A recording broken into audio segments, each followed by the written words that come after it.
Halo kawan muda, apa kabar? Pada kesempatan kali ini saya akan berbicara tentang peralatan yang dibutuhkan untuk beternak lebah madu.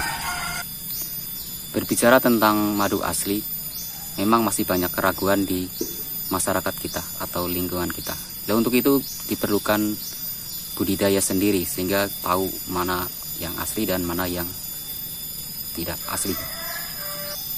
Budidaya sebaiknya mempunyai peralatan yang basic alias pemula dan yang praktis dan juga efisien. Yang pertama, sebaiknya mempunyai pelindung wajah. Ini agar tidak disengat, dan ini praktis.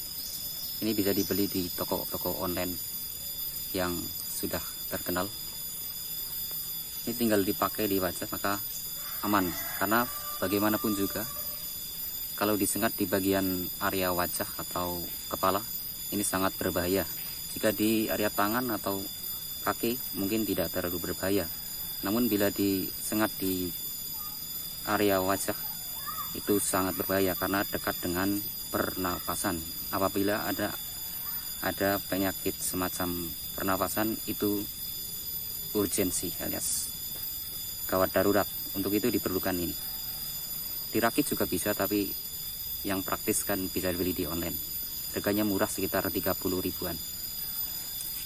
Dan yang kedua adalah kurungan ratu. Kurungan ratu yang saya beli adalah yang model seperti ini. Jadi tinggal menjepitkan saja ke dalam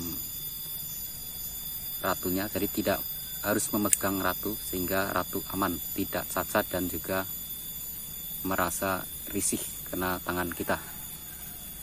Ini berfungsi ketika sedang memindahkan dari alam ke dalam kotak ataupun dari rumah yang lama ke rumah yang baru.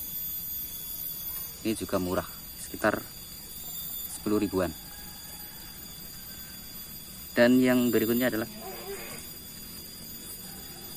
bee smoker alias pengasapan lebah. Ini agak sedikit mahal, tapi saya beli yang sangat murah.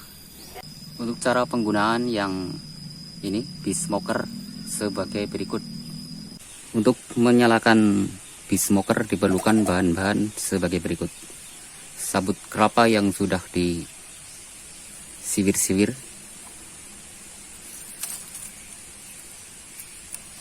kayu bakar yang sudah diperkecil, korek api, dan juga daun pandan. Daun pandan fungsinya untuk aroma supaya bau asapnya tidak terlalu mengganggu mata dan segar alami.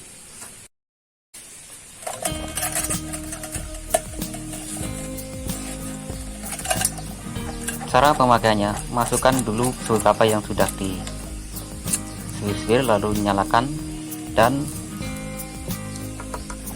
masukkan ke dalam dengan alat, bisa pisau, bisa yang lain.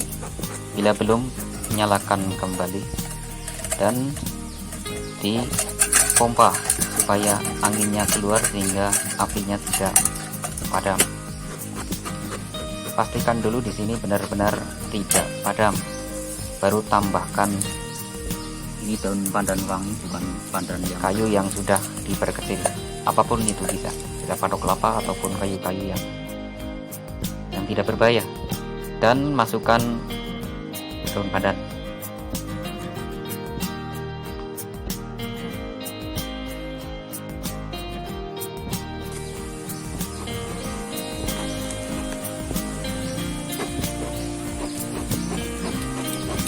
Dan ini siap digunakan untuk ketika sedang panen.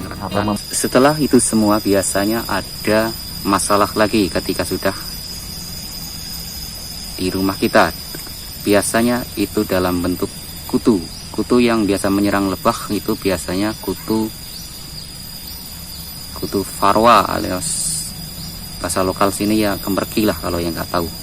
Dan kalau yang kurang tahu, biasanya ada di ayam yang sedang angrem alias mengerami telurnya, dan di situ biasanya banyak yang namanya kutu varroa, dan itu juga menyerang lebah khususnya di punggung-punggungnya, dan itu akan sangat tidak nyaman dan lama-lama akan kabur ya singkat.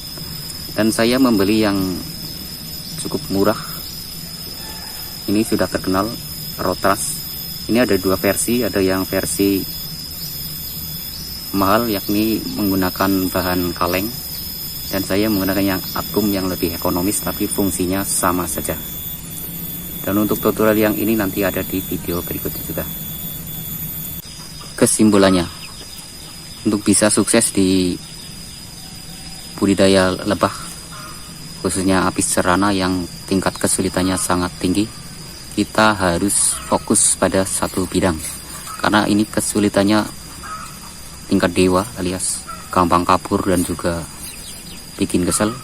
Maka kita perlu banyak belajar, jangan pernah berhenti untuk belajar dari berbagai sumber. Belajar tidak harus dari bangku sekolah, tapi juga dari channel-channel YouTube yang sudah senior ataupun channel ini. Dan yang berikutnya adalah fokus pada satu bidang. Tidak perlu kita kalau loncat-loncat maka menjadi mentah alias hambar. Belum jadi yang satu sudah pindah ke tempat yang lain, maka itu tidak akan pernah berhasil. Dan semoga bermanfaat. Jangan lupa untuk like dan lain-lain. Sampai jumpa di video berikutnya.